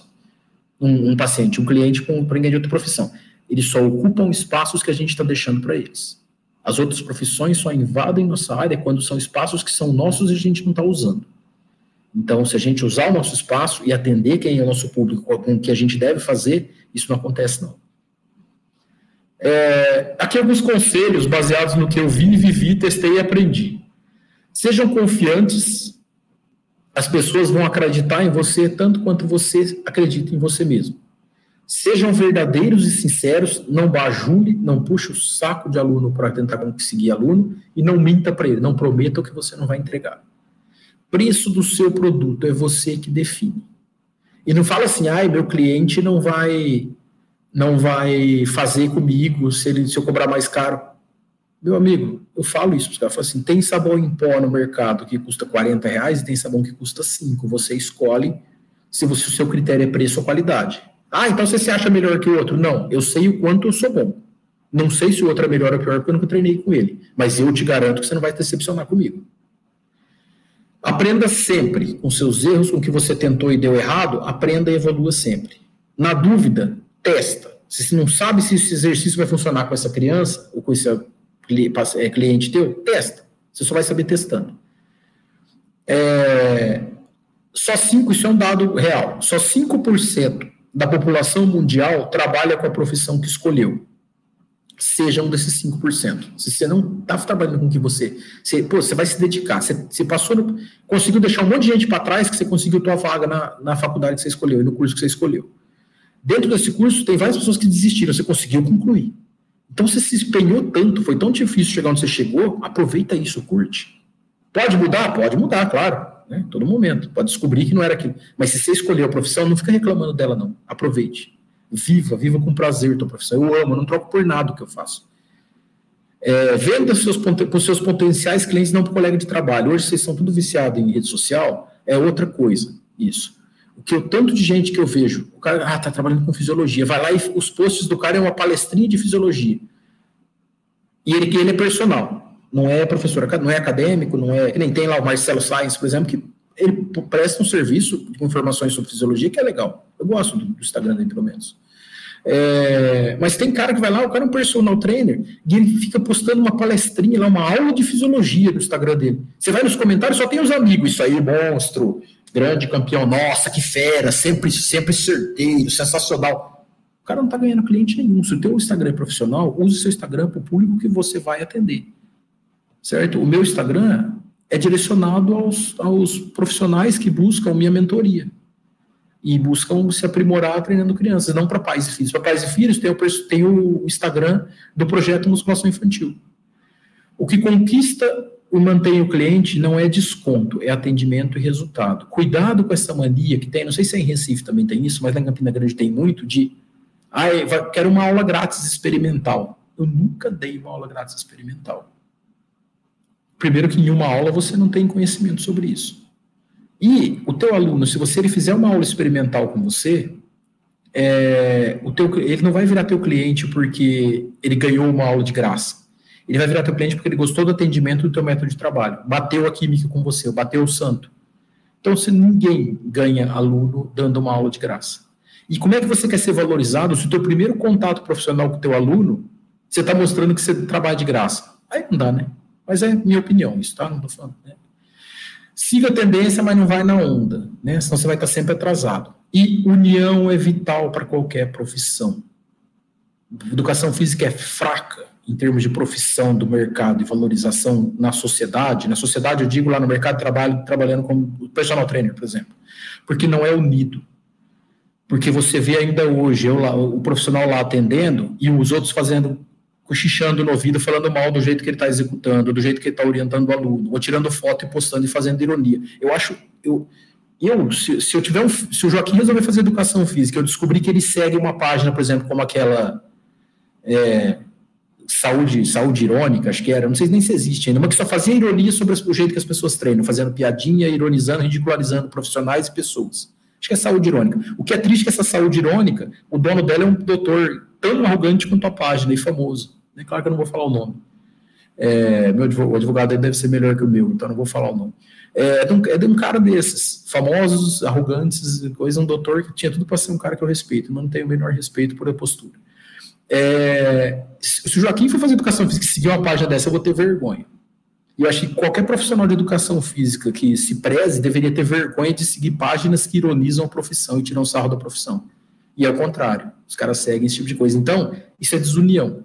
Se eu for médico e você é médico, e a mãe vem com o filho no meu consultório e eu receitar criolina, água sanitária para criança beber, é claro que é um absurdo. E a mãe fala assim, mas eu acho que isso faz mal. E foi em outro médico, O outro médico jamais vai virar e falar assim, o Andrei tá louco, que vergonha, isso aqui vai matar criança, que absurdo. Não, o outro médico vai fazer o quê? Vai pegar a receita, vai reter essa receita para a mãe não dar criolina para o filho, e vai falar assim, olha, vamos tentar outra coisa, que eu acho que isso aqui vai ser melhor. E ele vai receitar um remédio de verdade e vai dar. Isso é classe unida. Não é gostar um do outro, é ter respeito e ética. É tipo assim, se ele trabalha com o que eu não trabalho, eu não tenho nada que dar palpite. E lá na hora de compartilhar, de elogiar, de falar sobre o trabalho dos outros, fale do que você gosta. Hoje eu estava compartilhando um negócio do meu amigo Cauê La Scala, que trabalha, minha referência em treinamento funcional usando direcionado à força e mobilidade. É minha referência. Tem até um evento super legal dele esse final de semana, próximo final de semana. Então, assim, fale do trabalho dos caras que você gosta e pare de olhar para as coisas que você não gosta. Só isso vai unir a profissão. E nenhuma profissão é valorizada e respeitada pela sociedade sem ter união. Eu achei um absurdo, não sei se por aí aconteceu isso, em Pernambuco aconteceu isso também, mas em Campina Grande teve uma lei, né? Acho que teve a lei estadual na Paraíba, depois municipal em Campina Grande, que na época da pandemia tornou, tem que colocar como essencial a educação física, todo mundo comemorou, eu não comemorei. O que é essencial? Essencial é quando você prova para a sociedade, mostra para a sociedade que só você resolve aquele problema. Então, se eu falar para você, faz 5 dias que eu tô com uma dor no dente que eu não tô aguentando, você vai olhar para mim e vai falar assim, vai no dentista. O dentista é essencial para resolver sua dor de dente, para resolver o seu problema no dente. Ele mostrou que só ele resolve o problema no dente. Nossa, eu tô doente faz 5 dias que eu tô com febre, 40 graus de febre e não consigo melhorar. Mano, você não foi no médico ainda. O médico mostrou que ele é essencial para tratar clinicamente sua doença. É isso que é ser essencial. Então a gente vai ser reconhecido pela sociedade, valorizado, quando a gente mostrar para a sociedade, e como a gente faz isso? Cada um fazendo isso com seus alunos, e não olhando o trabalho do outro. Que você é essencial, que só você vai oferecer aquilo que você pode oferecer para ele. Vou ver se tem alguma coisa que eu não falei aqui. Aqui eu já falei tudo. Então, agradecer, né, esse é o meu último slide, só para quem depois eu repasso isso. Esse é meu Instagram, Andrei G. Lopes, né, de Andrei Guilherme Lopes, para onde vocês podem acompanhar meu trabalho. Fazendo contato por lá, vocês podem comprar o livro. O pessoal que é do grupo, depois eu posso conversar com os professores aí. Se tiver interesse dos alunos em adquirir o livro fecha carinha trino, custa R$50. Então, dependendo do interesse das pessoas aí, né, principalmente agora, né, os alunos aí de Pernambuco, quem tiver interesse, fala, se forem mais livros, a gente consegue fazer desconto e tudo mais, e todo o trabalho e todas essas coisas que eu falo no meu Instagram, então sigam, acompanhem, e disponível aqui para conversas, e espero que eu não tenha estourado muito tempo aí, Tainá, se é mais ou menos por aí. Não, professor, foi ótimo. Agradecer mais uma vez. Eu gosto dessa informalidade, eu sou muito informal, o Gustavo que me conhece sabe disso. Eu sou muito prático e informal, então eu não tenho essa formalidade acadêmica, mas vocês já tiveram o Antônio Carlos, o Vitor Matsudo, vocês tiveram outros informais por aí eu sou fã deles, né? Professor, muito obrigado, fantástico. Eu particularmente gostei muito, muito mesmo da sua fala aí, né, no decorrer de toda a palestra. E aqui no chat também a gente tem vários comentários, né, parabenizando, e algumas perguntas. Então, agora a gente está recebendo uma discente, né, que faz parte aqui da nossa equipe, do Diálogo Virtual, que é a Shirley, e juntamente com ela a gente vai repassar as perguntas para que você possa ir respondendo, tá certo? Uhum. Pode começar, Shirley, por favor. Boa noite. A Francis Paula pergunta: Andrei, você tem conhecimento de estudos que relacionam de alguma forma a competência motora ou estágios de desenvolvimento em crianças que praticam musculação? Não. Com musculação específica eu nunca encontrei. Inclusive, eu conversei com o Dr. Feigenbaum sobre isso. Tem uns 2 ou 3 estudos, tem um da década de 80, inclusive tenho ele numa pastinha, eu até posso passar para a Francis. A Francis, que foi minha veterana na graduação. Começou muito nova, ela tinha 15 anos na época, tá? Então, professora Francis, eu conversei isso com o Feigenbaum, tem um da década de 80, que ele trata do estímulo de força, mas nem sistematizado eu nunca encontrei em relação ao desenvolvimento. Tem comparativos, crianças que têm no esporte. Então, assim, crianças que praticam esportes, que têm uma variável importante de força, principalmente força explosiva, então tem do futebol, nos Estados Unidos tem do futebol e tem do atletismo bastante. Tem 4 ou 5 do Feigenbaum mesmo que falam. E do... que foi orientando dele, daqui a pouco eu lembro o nome. Crianças que praticam esporte no high school, né, que seria o colegial, né, nosso na época, o ensino médio nosso, tanto futebol quanto futebol, beisebol e atletismo, que essas crianças que praticam essas atividades com uma exigência de força explosiva têm melhor maturidade motora e desenvolvimento e tendem a se desenvolver melhor. Mas na musculação, não. Joia. Continuando aqui, uma pergunta de Dr. Gustavo Aires de Arruda. Andrei, eu comecei a treinar musculação quando eu tinha 13 anos. Tentei começar antes, mas não era permitido. Na verdade, era uma proibição. Essa situação está mudando no mercado fitness no Brasil?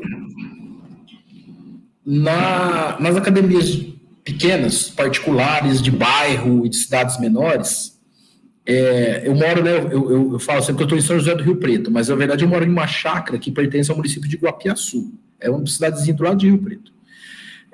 Minha família mora aqui próximo também, na cidade próxima. E eu treino numa academia na cidade, tem 25 mil, 30 mil habitantes. E eu treino em uma academia lá que eu levo o Joaquim de sábado, que é o dia que ele pode, por causa da escola, eu levo o Joaquim de sábado, com 6 anos, e é permitido. Não é permitido a criança ir lá sozinha treinar, ela treina com acompanhamento. Mas nos caça-níqueis, assim, nas grandes redes que só querem mesmo, uma linha de produção de treino, você paga mensalidade, paga pacote. Então, por exemplo, eu vou citar o nome porque é um fato, uma regra lá. Na Blue Fit, por exemplo, é proibido treinar criança. O Joaquim um dia foi comigo, eu fui fazer uma visita técnica numa unidade, não importa onde, e o Joaquim foi comigo, eles não queriam deixar nem ele entrar comigo lá dentro. Eu falei, vai ficar de mão dada comigo. Ele treina faz 2 anos e ele sabe se comportar numa academia. Ele não vai treinar, era uma visita técnica. E ele estava comigo naqueles dias. E não foi possível ele ficar com a mãe, estava comigo. Porque ele passa, né, dias comigo, dia com ela. E eles não queriam me deixar entrar. Então tem regras, e eu respeito. Então, por exemplo, se essa academia não consegue oferecer condições de segurança para a criança estar lá, eu acho até bom proibir. O que eu acho absurdo são academias de um dono, né, que não é uma rede, não é um conglomerado, que é de um dono. O cara não permitia a criança treinar nem com personal trainer. Mas essa questão de não poder treinar nem com o personal trainer é cada dia mais raro. Pelo menos todos os lugares, eu viajo por muitos estados, muitas cidades para o curso, eu sempre procuro saber naquela cidade qual é a realidade. Reduziu muito. Pelo menos com o personal trainer, não deixar a criança treinar como qualquer outro aluno, eu entendo. Se não tem um treinador capacitado, não tem um horário mais vazio, que aquele treinador da academia poderia dar atenção, eu acho ótimo, porque essa criança vai treinar errado, se mal orientada, vai ter uma chance muito maior de lesão ou de um acidente, e a mãe vai sair falando para todo mundo que ela esmagou o dedo fazendo musculação. E, na verdade, ela esmagou o dedo brincando no aparelho de musculação porque estava sendo mal orientada ou não orientada. Mas melhorou muito, muito. Eu demorei 1 ano e meio também para conseguir treinar. João Guilherme Campos Garces pergunta: Andrei, já ouvi várias vezes o discurso de que crianças precisam fazer um treinamento mais leve, principalmente em relação ao volume, por causa da idade. O senhor acha que isso tem fundamento? Tem estudo que recomenda que a criança deva usar só 30% da força. Eu discordo completamente. A criança pode treinar até com 80% da carga máxima. Ah, mas você faz teste de carga máxima com a criança? Pode fazer. Tem um estudo de 2005, se eu não me engano, também nosso colega de universidade lá de UEL, o professor Dr. André Gurjão, lá ele é da mesma, o professor Ferdinando já esteve com vocês, né, ele é da mesma universidade lá do Vale de São Francisco, mostrando que criança, que é a reprodutibilidade, confiabilidade do teste de 1RM em crianças. Pode fazer sem problema. Eu não faço porque eu uso outros parâmetros, só. Mas a criança pode sim treinar com alta intensidade. O importante é o quê? Que seja prazeroso, não há risco de treinar com alta intensidade. Eu não gosto de volume alto, por quê? Porque o treino fica longo. Se você fizer um treino de 1 hora com uma criança, pré-puber ou antes, que nem o Joaquim tem 6 anos, não volta, é chato. Então, por isso, tem que durar pouco o treino. Então, eu não uso, por exemplo, com crianças, a rosca, eu não uso rosca alternada, porque rosca alternada, mesmo que você esteja fazendo as duas ao mesmo tempo, a rosca alternada, você não está fazendo 10 repetições, você está fazendo 20, porque é 1, 2, 2. Fazendo os dois lados ao mesmo tempo, 10 são 10. Então, demora metade do tempo. Então, você tem que otimizar o tempo. Mas pode treinar, se você tem conhecimento e segurança para isso, pode treinar com alta intensidade sem problema nenhum. Desde que seja prazeroso. A criança tem que estar feliz treinando. Outra fala do Dr. Gustavo Aires de Arruda. O professor Dr. Arli Ramos de Oliveira é um dos precursores da musculação infantil no Brasil. Foi ele quem apresentou esse tema de pesquisa para nós. Como foi essa experiência para você na graduação? O Arli é nosso pai, né, na musculação infantil. E a gratidão eterna, assim, eu jamais teria seguido para o caminho que eu fui. Aí o papai, jamais teria seguido para o caminho sem ele. Isso eu falo em todo lugar que eu vou, em todos os cursos que eu dou.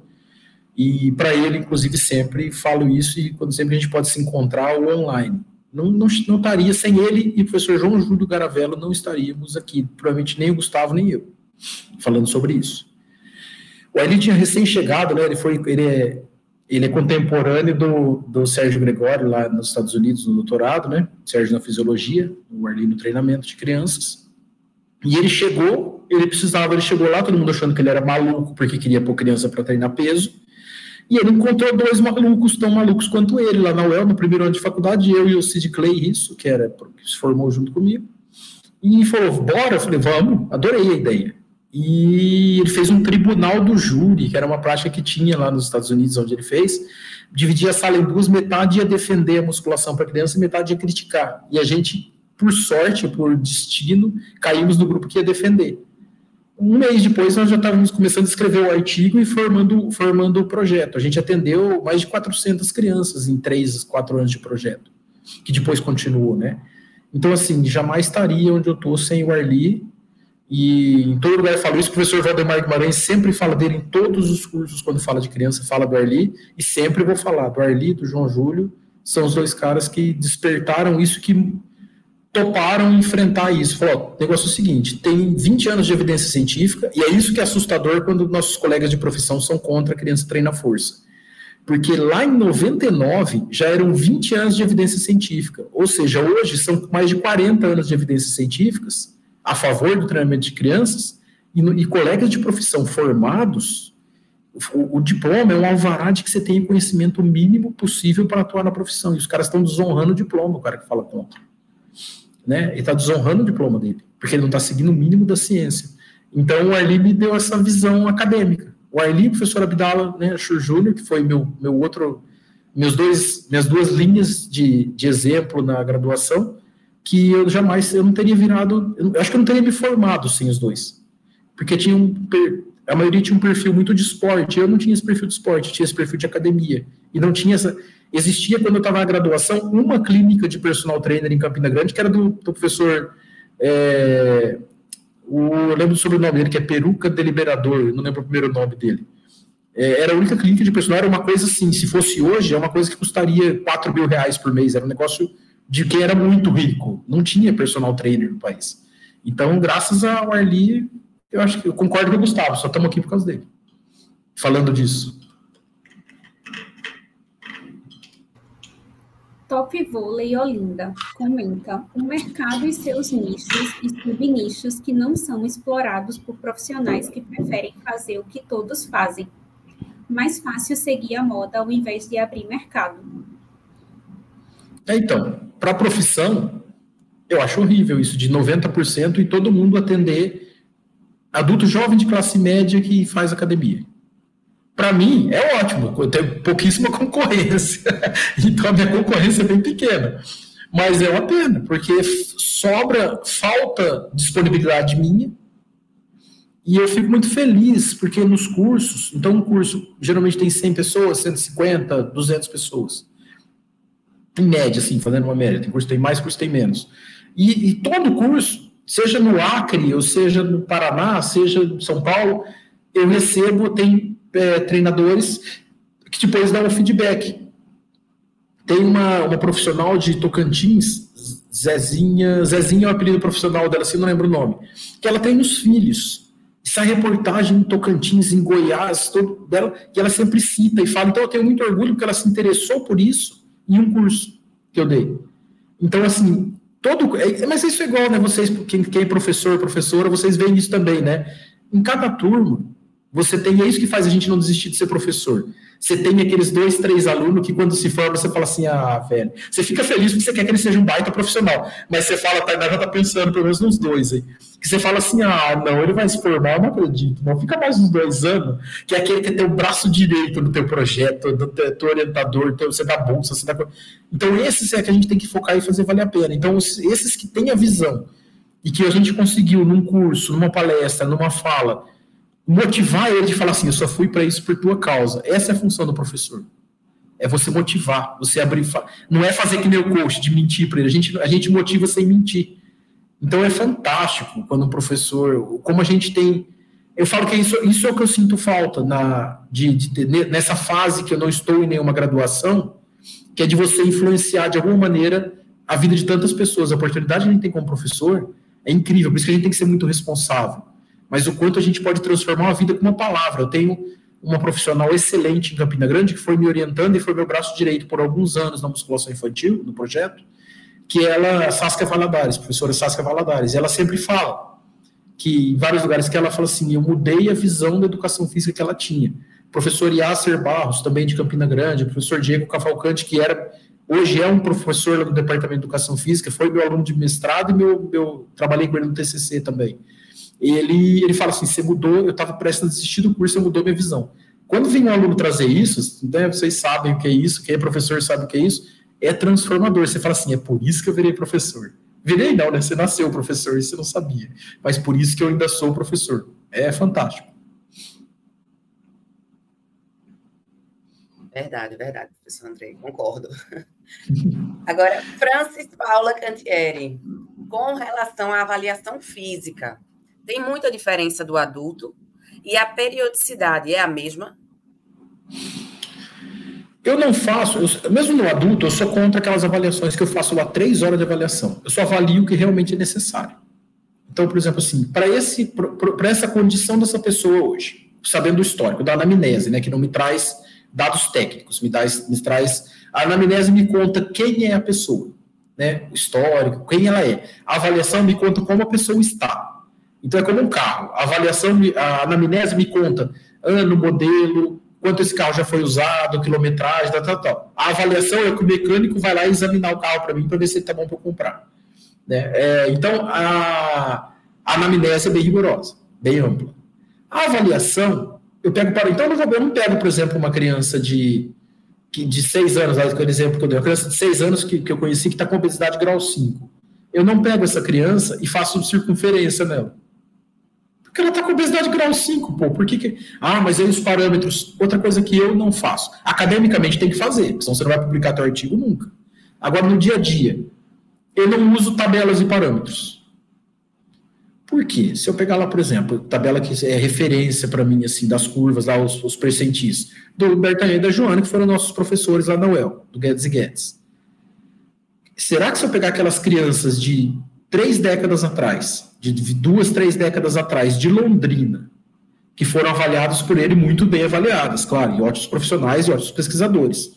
Tem como eu comparar essas crianças com as crianças de hoje? Já tenho lá 2, 3 décadas de diferença. Com as crianças de Pernambuco, que são diferentes das crianças da Paraíba, que são diferentes das crianças de Blumenau, que tem uma influência genética alemã gigantesca, com as crianças de Londrina, que tem a influência japonesa, muito de genética japonesa, que é totalmente diferente da alemã. Então, assim, eu não consigo ter tabelas que retrazem a realidade para aquela criança, para aquele grupo étnico e social e atual que aquela criança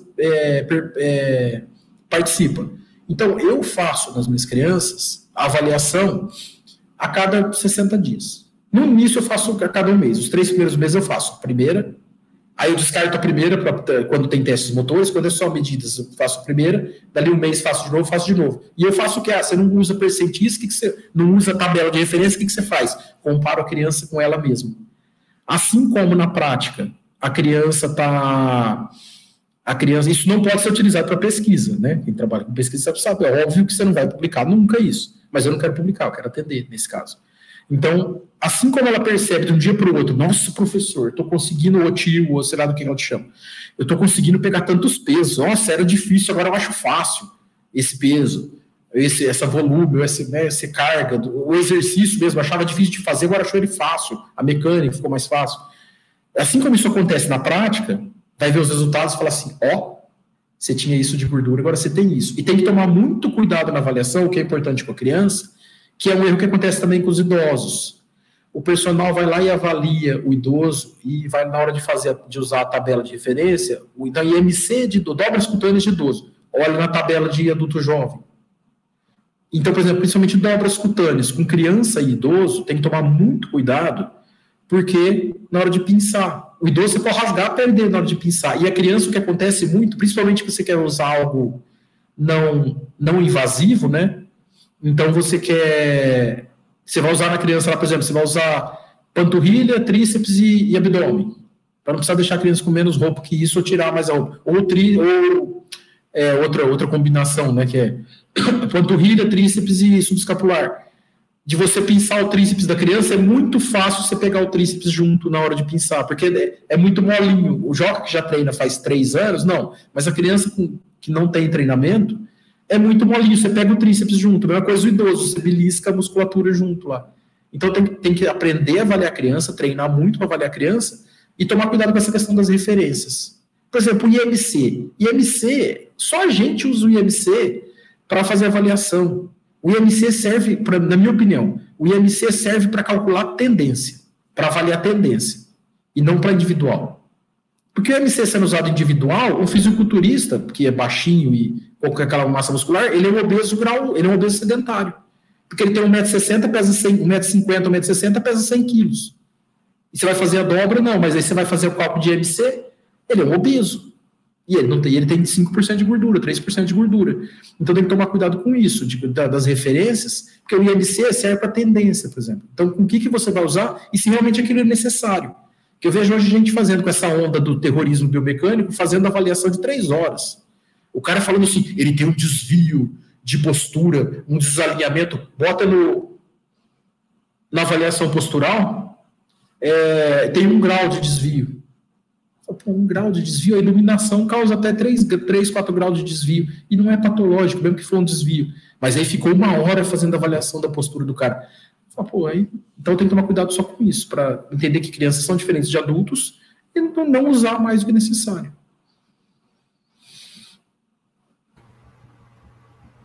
O João Maris pergunta: professor Andrei, tem algum estudo relacionando os exercícios resistidos à musculação ou treino com adolescentes e o desfecho na saúde mental? Tem muito. Hoje mais ainda. Por quê? Porque a galera saiu tudo pirada da pandemia, né? Vocês que estão no meio acadêmico, como docentes aí, vocês estão vendo isso.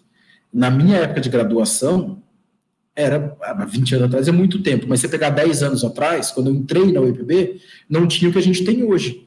Que dependendo de como você responder para um aluno, outro dia eu tive um caso com uma aluna, que a gente estava fazendo uma roda de conversa, não era nem em roda, mas cada um dando sua opinião sobre um ponto, e a menina deu uma opinião, e a professora, o professor, no caso, o professor da sala, a professora da sala, falou assim, bom, então, não sei quem comentou a opinião, a menina começou a chorar.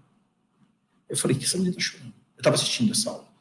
A professora ficou super preocupada. Depois veio falar, a menina começou a chorar porque ela achou que a professora tinha interrompido ela. A menina já tinha acabado a fala, ela deu aquela pausa mostrando que tinha acabado, mas ela achou que a professora teria que ter esperado mais. Então, os distúrbios de ansiedade e insegurança que esses pós-crianças, né, que esses jovens de 20 e poucos anos vieram da pandemia, eles estão tudo malucos. Maluco não no sentido de pejorativo, não, eles estão tudo pirando em todos os sentidos, seja transtorno de ansiedade, transtorno de depressivo, insegurança, eles esqueceram como é que vivem em sociedade. Por quê? Porque eles passaram essa graduação, eu tive turmas lá que se encontraram pela primeira vez no final do 6º semestre. Então, tem uma influência muito grande, em termos mentais, autoestima, autoconfiança, convivência social E higiene mental, essa coisa de que quem treina pesado sabe disso. Você vai lá, faz o teu treino e fala assim, nossa, eu precisava disso. Esse treino eu esvaziei aqui. Né? Então, tem um monte de estudo, inclusive vou passar uma pasta depois para o professor Gustavo, que ela tem uns 200 artigos e está separado, assim, por o que é de composição corporal, o que é de motor skills, de habilidades motoras, o que é de saúde mental, e aí eu passo para ele, repassar para quem quiser entrar em contato, ele passa o link.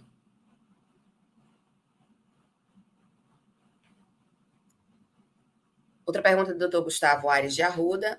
Você sabe dizer se hoje temos equipamentos de musculação especificamente construídos para crianças no Brasil? Qual sua opinião sobre a adaptação de equipamentos de adultos? Tem que adaptar. Por quê? Porque hoje a gente tem algumas opções. Eu e o professor Valdemar demos consultoria para uma marca famosa de equipamentos, que contratou a gente para dar essa consultoria, para 9 equipamentos 30% menores do que os equipamentos de adulto. Pegaram os equipamentos de adulto, diminuíram 30%. Porém, fabricaram 2 unidades e o dono lá, o modo de trabalho do dono, ele não vai vender nunca. Porque ele só quer fabricar para quem encomendar. Mas se ele não fabricar um kit para ele poder mostrar e as pessoas entenderem o que é, ele nunca vai vender. Então, está parado lá. Aqui em São José do Rio Preto existe uma academia, um dos donos, quem é do fisiculturismo conhece, o professor Gerson Guimarães, é um dos sócios dessa academia.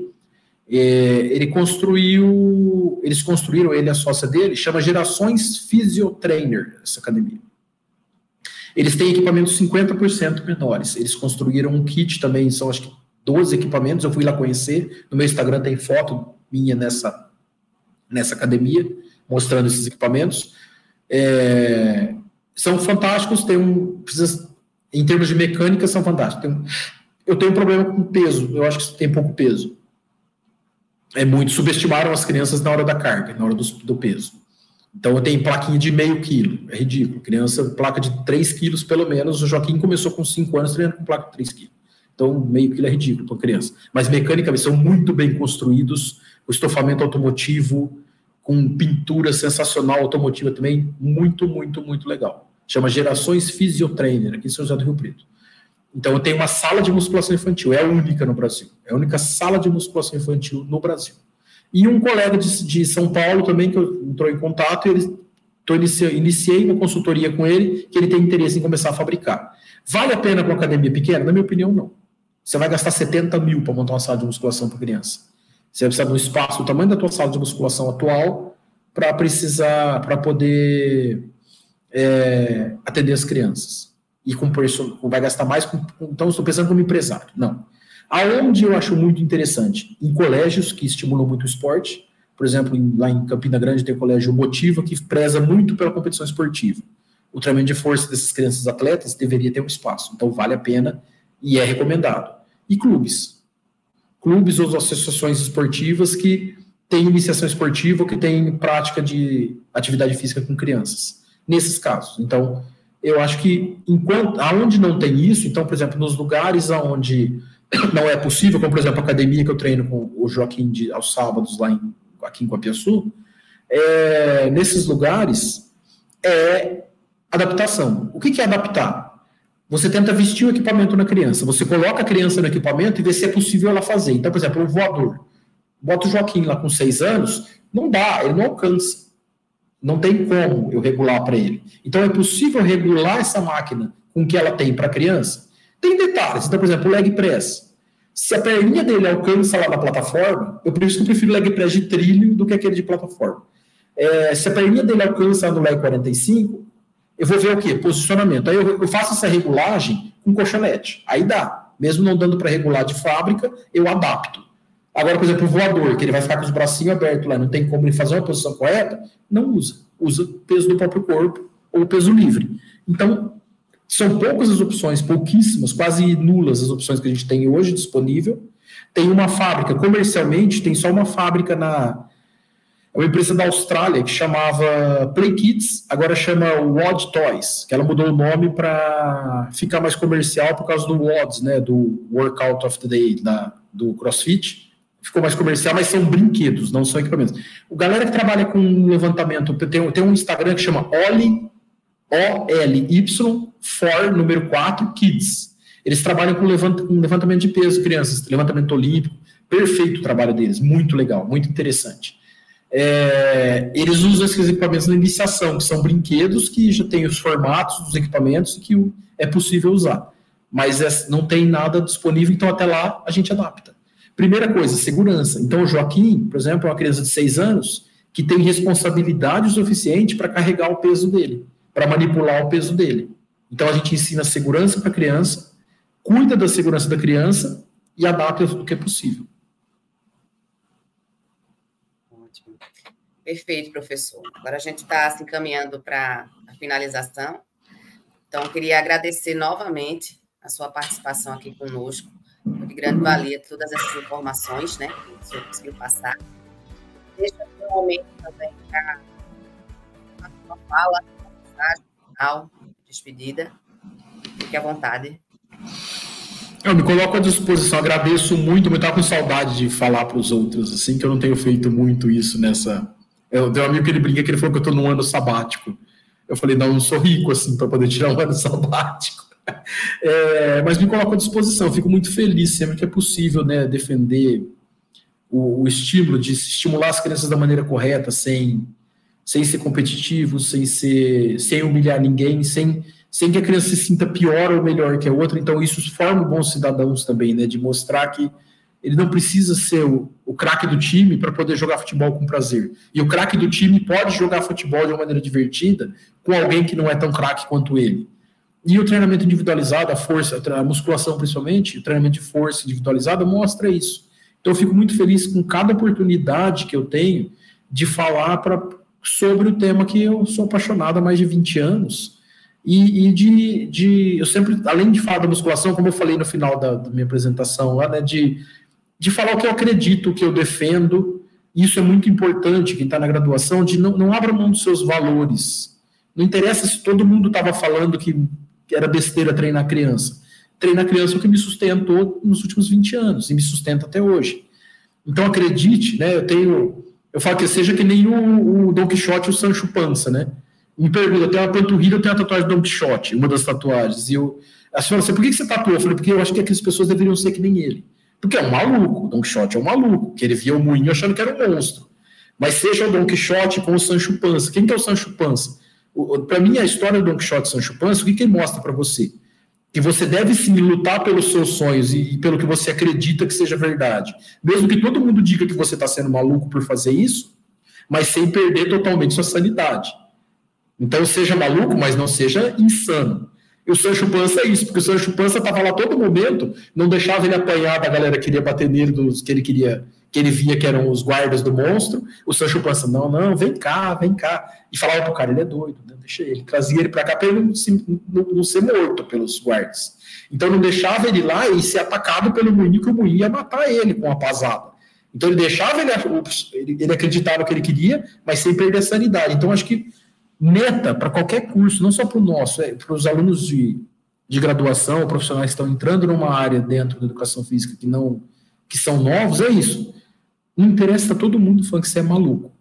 Se você vê fundamento naquilo, e você tem embasamento para aquilo, e você realmente acredita que aquilo você está fazendo de coração, e fazendo o bem com aquilo, esquece o que os outros estão fazendo, aproveite e absorva de quem pode contribuir com você, e faça independente do que eu estou falando. Eu não estaria na musculação infantil, o Gustavo também não teria ido para esse caminho, se fosse ouvir o que a maioria fala. Então, façam isso, acreditem, não desistam. Eu ouvi quando eu prestei vestibular de uma pessoa que, você vai fazer educação física, isso aí não vira nada. Ainda bem que eu ganho muito mais que ela hoje. Que é a minha vingancinha, né? Tipo, toda vez que eu encontro, eu penso, falo assim, eu que não ia ganhar nada, né? E fez um curso que é um curso que uma outra profissão. Olha, é isso. Muito obrigada, professor Andrei, novamente. Eu queria lembrar a todos que o evento, né, ele vai ficar disponível no canal do GPES, no YouTube. E lá nesse canal também vocês conseguem acessar aos programas anteriores, certo? E reforçar mais uma vez o agradecimento ao professor Andrei, à Universidade de Pernambuco, ao Programa de Fortalecimento Acadêmico da Universidade, né, da UPE, o PFA, o edital da PROEC PFA 01-2023, na qual a gente tem um financiamento para realizá-los. Agradecer toda a equipe de monitores, né, principalmente a Shirley, que acompanhou aqui a dinâmica de hoje, e a todos que estão aí por trás e auxiliam na realização do evento. Agradecendo também a todos que acompanharam a palestra do professor Dr. Andrei. Então, a gente finaliza por hoje. Desejo a todos uma boa noite e até a próxima. Boa noite.